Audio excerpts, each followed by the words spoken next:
everybody, Dr. Ryan here again with a helpful video on my channel. This time we're looking at history taking and examination in hematology.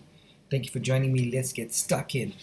This is our outline for our talk today. We're going to be looking at a handy clinical case, then go through history taking in hematology and look at the approach to examination clinically in hematology. We're going to break into differentials for the different clinical features that we find. Then we're going to close with encouragement from scripture and look at the references. God bless you. Thanks for joining me, guys. Here we go. Okay, let me just get that out of the way and get my pen in there. We've got a 24-year-old man who returns to the acute care clinic complaining of one-day history of worsening malaise, weakness, abdominal pain, and discolored dark urine. Now, he was at clinic yesterday where he was diagnosed with possible staphylococcal skin carbuncle and treated with empiric Bactrim, which is trimethoprim sulfamethoxazole. His physical examination is notable for mild jaundice, normal vital signs, and no other focal findings other than the carbuncle in his left axilla.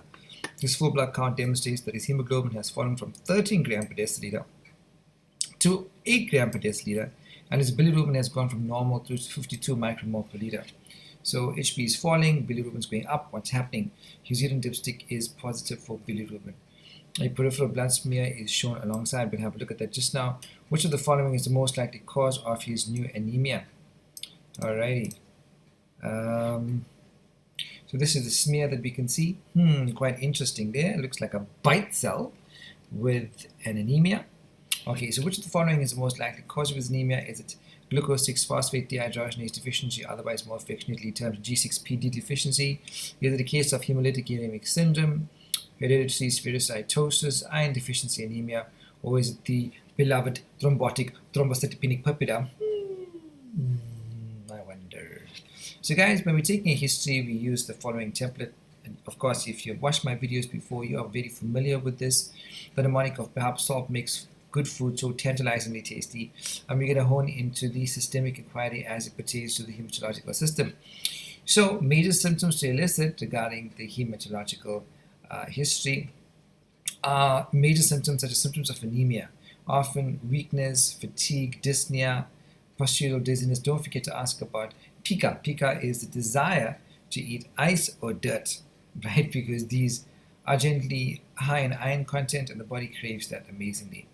The patient may be aware of a problem that is associated with anemia. So is there any heavy menstrual bleeding, any GI bleeds, be it hematemesis or melena stools or bright red blood in a stool, or bleeding post-dental extraction? What about dietary iron? Does the patient have food which is rich in iron, right? And B12 or folate deficiency, which predisposes to macrocytic anemia. Bone pain due to marrow abnormalities, example infiltration, multiple myeloma, leukemia. Any chronic disease, like does the patient suffer from rheumatoid arthritis, for instance? Any history of hemoglobinopathy in the family, like thalassemia? Does the patient live in a malaria endemic zone or has been visiting an area which is endemic to malaria? Then you want to inquire about symptoms of bleeding and clotting anomalies, like does the patient bruise easily? Are there any petechiae, which we'll talk about later, which are pinhead, red, non-bleeding flat spots? Purpura, bleeding to the joints and thrombotic tendency. The patient may also know of previous problems with coagulation.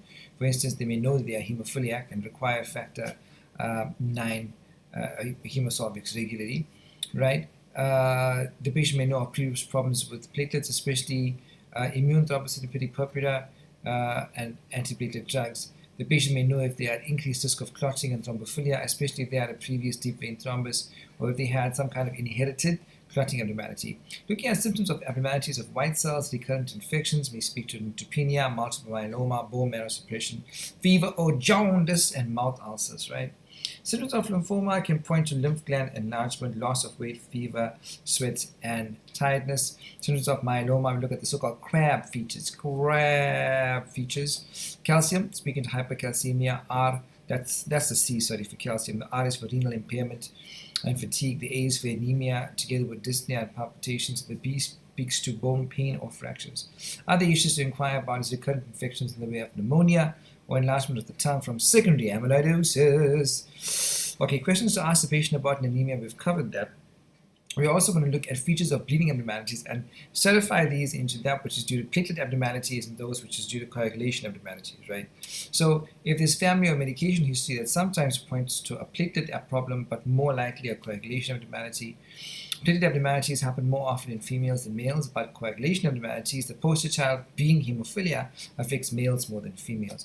Petechiae is usual with platelets, but unusual with coagulation problems. Superficial ecchymosis in the way of bruising is more probably likely with coagulation anomalies than with platelet problems. Bleeding into the joints with hematolosis happens more in the setting of factor deficiencies or coagulation abnormalities, as well as delayed bleeding after trauma and hematomas, speaking to deeper bruises, right?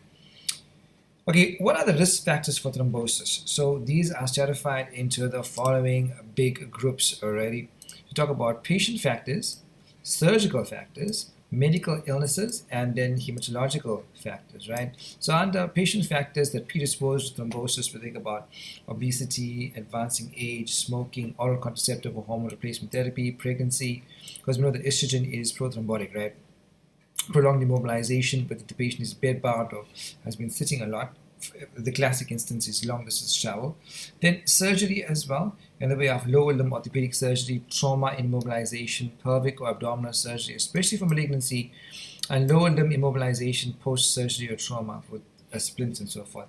Medical illnesses are predisposed to thrombosis, malignancy, cardiac failure, vasculitis, inflammatory bowel disease. You want to kind of tease that out in your history, as well as hematological prothrombotic abnormalities like of prothrombin gene mutation, factor V Leiden mutation, antiphospholipid syndrome, which and you've got to do your three world famous antibodies: the lupus anticoagulant, the beta 2 glycoprotein anticardiolipin antibodies, and then deficiency of your endogenous anticoagulants, for instance, protein CNS deficiency, antithrombin 3. Okay, Talley and O Connor gave us some essential points when taking a history for hematology. I thought we could just go through this quickly. Hematological systems are often not specific.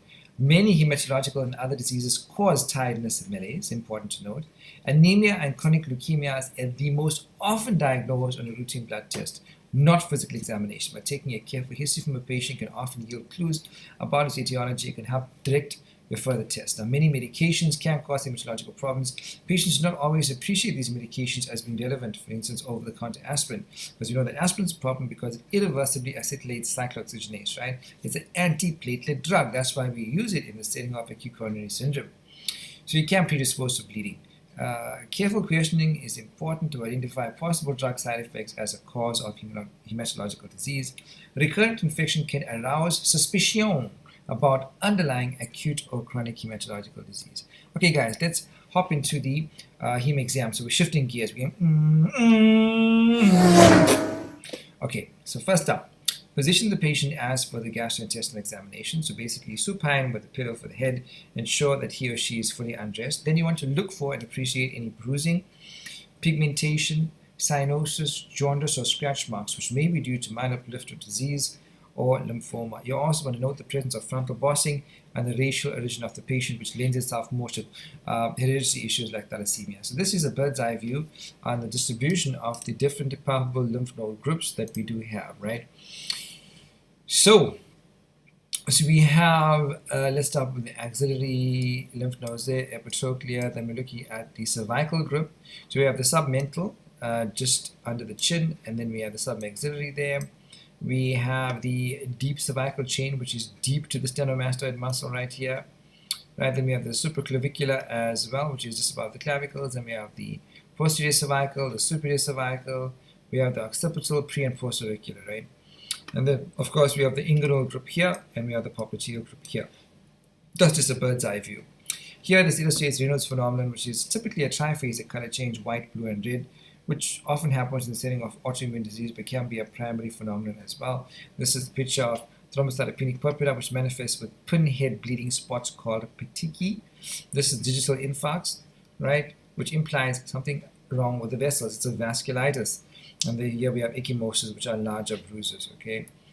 You want to pick up the patient's hands and look at the nails specifically for koilinoikia. Koilinoikia, which is spoon-shaped nails, often happens in the setting of prolonged iron deficiency. Also look for changes of vasculitis with your digital ulcers.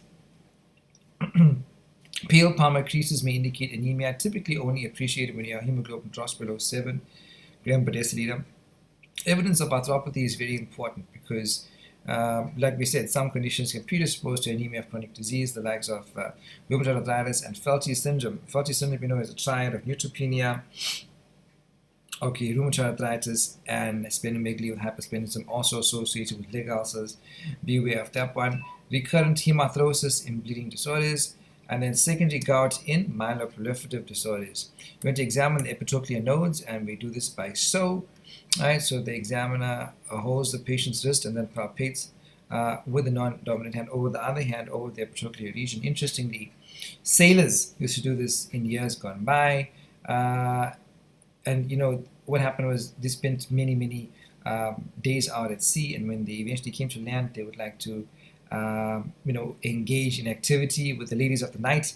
And they used to always, when they shake the lady's hand, they used to feel the epitrochlear nodes, because if the nodes are enlarged, that more than likely indicates syphilis. So therefore, this particular maneuver here is called the sailor's handshake. There's your random trivia for the day. So when we're assessing lymph nodes, there are a couple of characteristics we have to note. All right, let's just get my pen in there. So we have to note the site, the size, the consistency, the tenderness, the fixation, and overlying skin. So in terms of site, palpable nodes may be located to one region, as we mentioned the different regions, and this happens often. Examples in local infection, early lymphoma, or can be generalized, speaking to late lymphoma. The palpable lymph node areas, as we mentioned, epitrochlear, axillary, cervical and occipital, supraclavicular, para-aortic, which are really palpable, inguinal, and popliteal. You want to note the size of the nodes. Larger nodes are usually abnormal, greater than 1 centimeter. Consistency of the nodes, which are hard nodes, suggest carcinomatous deposits. Soft nodes may be normal, and rubbery nodes are due to lymphoma. So if it's hard, it's most likely carcinoma. If it's soft, it may be normal. If it's rubbery, it's due to lymphoma. Tenderness implies infection or acute inflammation. Fixity, so note nodes that are fixed to underlying structures, which are more likely than mobile nodes to be infiltrated with carcinoma. So if it's fixed, more likely malignant. And also note the relationship to the overlying skin. Inflammation of the overlying skin suggests infection. Tethering to the overlying skin suggests carcinoma. So note that lymph node enlargement in more than 2 non-contiguous areas equals generalized lymphadenopathy. Right, you want to note any bruising, like we said, petechiae are pinhead hemorrhages. Ecchymosis speaks to larger bruises. Go on to the axilla and palpate those axillary nodes. There's 5 main areas. There's central, there's lateral, which is above and lateral. There's pectoral, which is mostly medial, infraclavicular, and subscapular, which is the most inferior. I'm going to look at these lymph node groups here. So we can see A is the central group, B is the lateral, C is the pectoral, D is the infraclavicular, E is the subscapular, right? And note that you want to support the patient's arm on your arm when you are palpating for lymph nodes. Make sure that it's nice and relaxed. Then you want to look at the face and inspect the eyes for jaundice, for pallor, for hemorrhage of the sclera, and injected sclera of polycythemia. Examine the mouth for gum hypertrophy, which happens in the setting of phenytoin. Yes, phenytoin can cause this, some drugs can cause it, but from a hematological perspective, acute monocytic leukemia or scurvy, ulceration, also look for that, infection, hemorrhage, atrophic glossitis speaks to iron or B12 folate deficiency, angular stomatitis, and look for tonsillitis and adenoid enlargement, which is involvement of Waldey's ring. Alright, so here we're checking for polycythemia rubra vera. Note the prominent scleral blood vessels, right? So this patient will look plethoric. And here we have the different lymph node groups in the cervical and supraclavicular area. So as we know, 1 is a submental, 2 is a submandibular, 3 is the jugular chain, which is what it's comprised of by the posterior cervical and the anterior or deep cervical. 4 is going to be the supraclavicular, 5 is a posterior triangle, right? Got you. Number 6 is going to be postauricular, number 7 is preauricular, number 8 occipital. Alright, and this is an example of cervical adenopathy, and this is an example of submandibular adenopathy. Alrighty, so this is showing the technique for palpating for the submental nodes, and here palpating for the jugular chain of the lymph nodes. Here you're feeling for enlarged postauricular nodes, and here we're feeling from behind for the supraclavicular lymph nodes. Ask the patient to shrug your shoulders for me, sir. Right, then you want to set the patient up and examine the cervical nodes from behind. And we mentioned these 8 groups already, but the supraclavicular nodes you must assess from the front. You're going to tap the spine with your fist for bony tenderness caused by enlarging marrow in the setting of myeloma or carcinoma. Also gently press the sternum, clavicles, and shoulders for bony tenderness. You have to then lie the patient flat and examine the abdomen Focus on the liver and spleen for hepatosplenomegaly. Feel for those para-aortic nodes. Don't forget to feel the testes if clinically indicated, and ask the patient's permission first, obviously. Perform a rectal and pelvic exam if indicated, for instance, in the setting of anemia, if you're suspecting tumor or bleeding. Spring those hips for pelvic tenderness. Palpate the inguinal nodes. There are two groups. One is along the inguinal ligament, the other along the femoral vessels. Then you want to examine the legs and note particularly for leg ulcers, which happen in the setting of Felty syndrome, like we discussed, or sickle cell anemia as the other common cause. Examine the legs from a neurological aspect because, of course, with B12 deficiency, remember you expect some neurological issues. Right? The mnemonic is two peas in a pod. So you have posterior column loss, peripheral neuropathy, and pyramidal tract involvement together with optic atrophy and dementia and amegaloblastic anemia. And of course, examining for peripheral neuropathy from other causes. Remember also that hypothyroidism can cause anemia and neurologic disease with the so-called delayed reflexes, or the hung reflexes. You want to examine the fundi, look at the temperature chart, and test the urine. Okay. All right, let's spend some time talking about our beloved petechiae. So petechiae, we said, are pin-sized hemorrhages, right? And they occur often in the setting of thrombocytopenia. Now, thrombocytopenia, broadly, we can classify or think of an approach to stratifying causes of thrombocytopenia as being due to increased destruction, reduced production, or sequestration, right? So under increased destruction, it could be immune or non-immunological.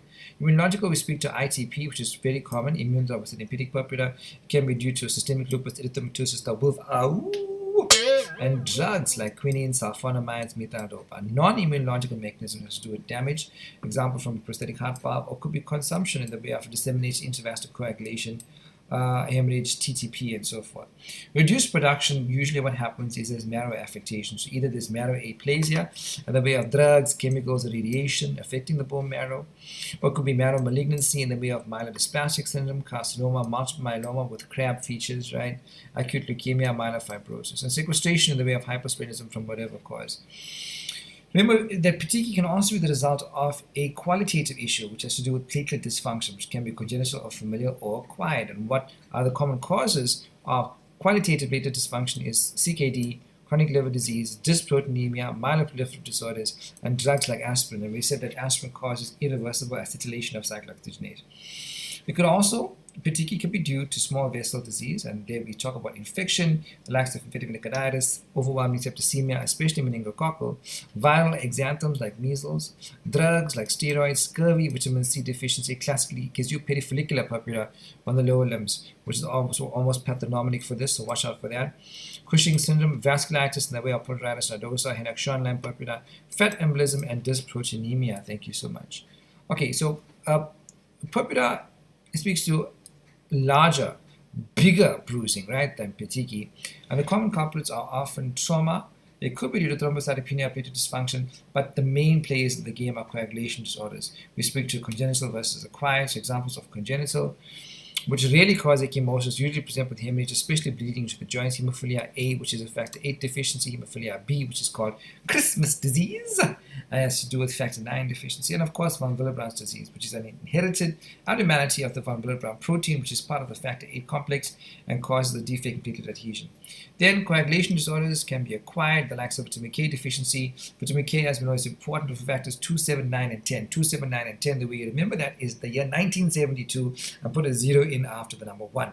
So factors 10, 9, 7, and 2, and often that happens in the setting of warfarin. Okay, liver disease can also cause coagulation disorders because of impaired synthesis of clotting factors, anticoagulants, the likes of heparin, warfarin, and the NOACs, and DIC. The older folks also tend to have loss of skin elasticity, and those who use chronic corticosteroids also have very thin skin predisposing to purpura and bruising. Causes of lymphadenopathy, we say generalized lymphadenopathy refers to the enlargement of 2 or more lymph nodes in non-contiguous groups. The usual culprits are lymphoma, in which case the lymph nodes have a characteristic rubbery and firm feel. Leukemia, example, chronic lymphocytic leukemia, acute lymphocytic leukemia, and infections, the likes of viruses like infectious mononucleosis, which is EBV, Epstein-Barr, cytomegalovirus, HIV, bacteria, the likes of TB, and more TB, very common in our clinical setting. But often you have matted lymph nodes with overlying draining sinuses and so forth.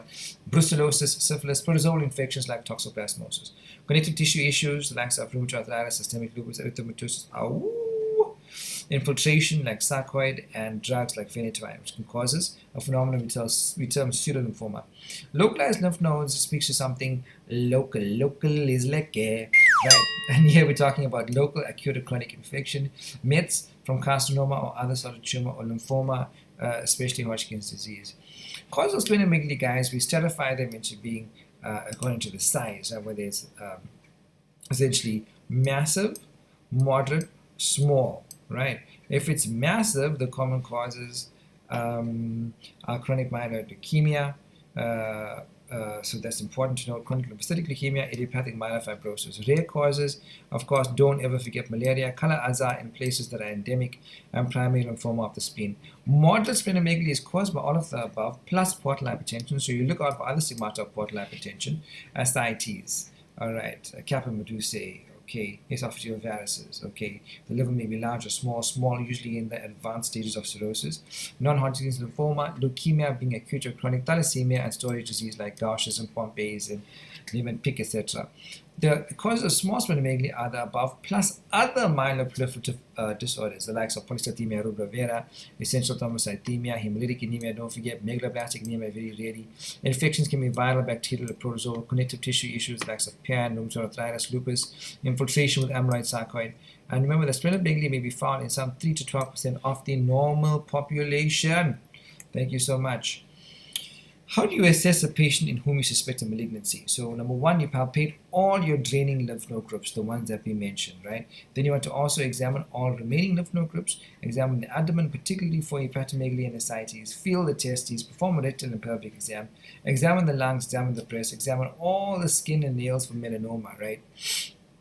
Okay guys, this is a quick approach to anemia. These are broadly classified into micro, macro, or normocytic based off the mean cell volume. So if the mean cell volume is generally below 80, we classify that as microcytic anemia. And an easy way to remember the causes of microcytic anemia is with the mnemonic TAILS, T-A-I-L-S, thalassemia, anemia of chronic disease, iron deficiency, lead poisoning, and sideroblastic. Right? Iron deficiency itself has many causes, can be chronic bleeding, mostly from the GI or menstrual blood loss, malabsorption in the way of celiac disease, hookworm infection, especially in kids, causes blood loss, pregnancy causes increased demand. Remember that in general, dietary inadequacy and in and of itself alone is really the sole cause of microcytic anemia. We mentioned the other causes here as per our mnemonic. Microcytic anemia has to do with whether it's megaloblastic, which speaks to oval macrocytes on the blood film, or it's non-megaloblastic, speaking to round macrocytes on the blood film. And posted kids for megaloblastic bone marrow causing macrocytic anemia is B12 deficiency and folate deficiency. B12 deficiency can be due to pernicious anemia, where there's lack of intrinsic factor production from the gastric mucosa. Could be due to tropical sprue or bacterial overgrowth. Ileal disease, most likely ileal TB or Crohn's disease or prior ileal resection. Fish tapeworm in Scandinavia, which is Diphyllobothrium latum. Yes. And a poor diet, right? Folate deficiency also has a truckload of causes, especially in alcoholics, could be a dietary deficiency, malabsorption, especially in celiac disease, increased cell turnover. Any condition that causes increased cell turnover has a propensity and the likelihood to cause folate deficiency. Examples: pregnancy, leukemia, chronic hemolysis, chronic inflammation. Antifolate drugs, don't forget methotrexate. You have to give folate with sulfasalazine, phenytoin. And then the non-megaloblastic macrocytic flavor of macrocytic anemia, following causes: alcohol, cirrhosis of the liver, reticulocytosis, especially in the setting of hemolysis and hemorrhage, hypothyroidism, marrow infiltration, myelodysplastic syndrome, and myeloproliferative disease. Now, normocytic anemia has three big guns, right? Bone marrow failure, anemia of chronic disease, and hemolytic anemia. Bone marrow failure can be aplastic anemia or can be due to ineffective hemopoiesis or infiltration. Anemia of chronic disease can be due to chronic inflammation, watch out for TB, especially in connective tissue issues, malignancy, endocrine issues as mentioned, liver disease, CKD, because of lack of erythropoietin and malnutrition.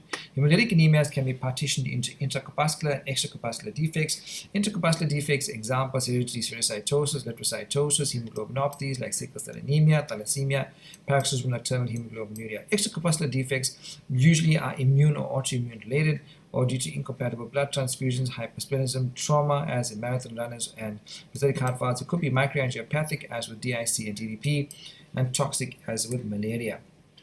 Okay, polycythemia, very important to note. The signs of polycythemia vera is a plethoric appearance, including the engorged conjunctival and retinal vessels, which are not specific. We've seen a picture of this in the prior slide. Scratch marks, speaking to generalized pruritus, or a phenomenon called erythromelalgia. After having a hot bath, they get intensely itchy. They want to scratch and scratch and scratch. Splenomegaly in 80%, bleeding tendency due to platelet dysfunction, which is a qualitative platelet dysfunction, peripheral vascular and ischemic heart disease in the way of thrombosis and slow circulation, gout, and mild hypertension.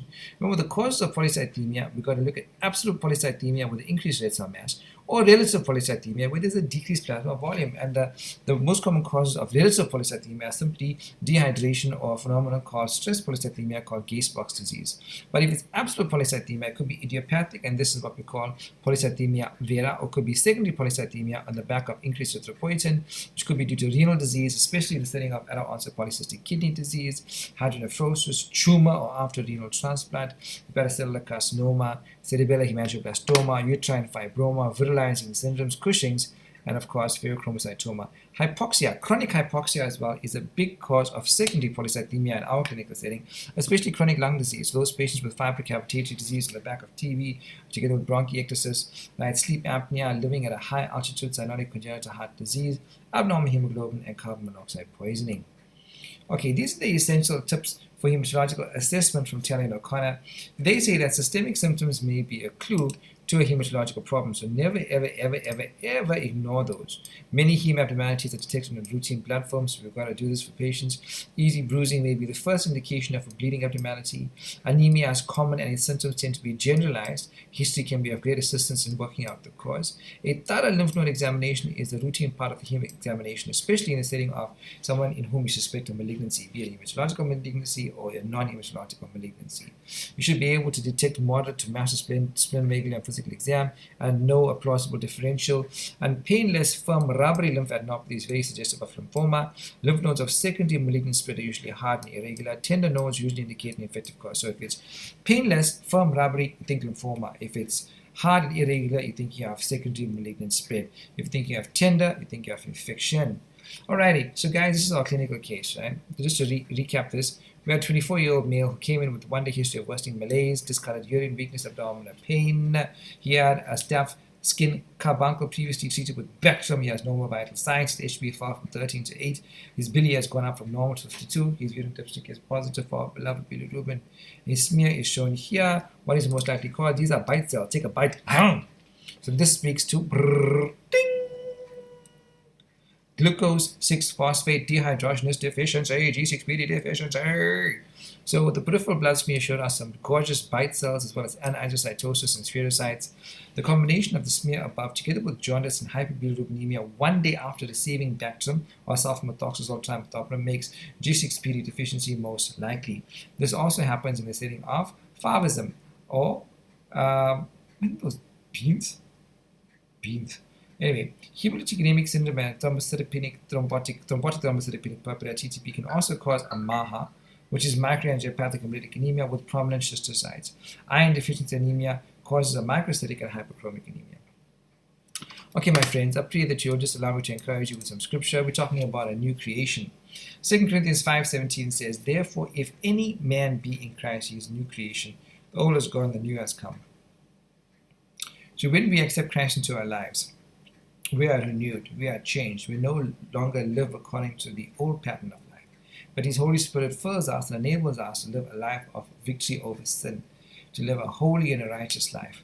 And that's a beautiful, enjoyable life. That's the best kind of life that we can live. And I pray this upon you and your family. God bless you. These are my references. And thank you once more for watching this video and liking and subscribing to my channel and sharing my videos. God bless you in abundance. I'll see you soon with another helpful video on my channel. God bless.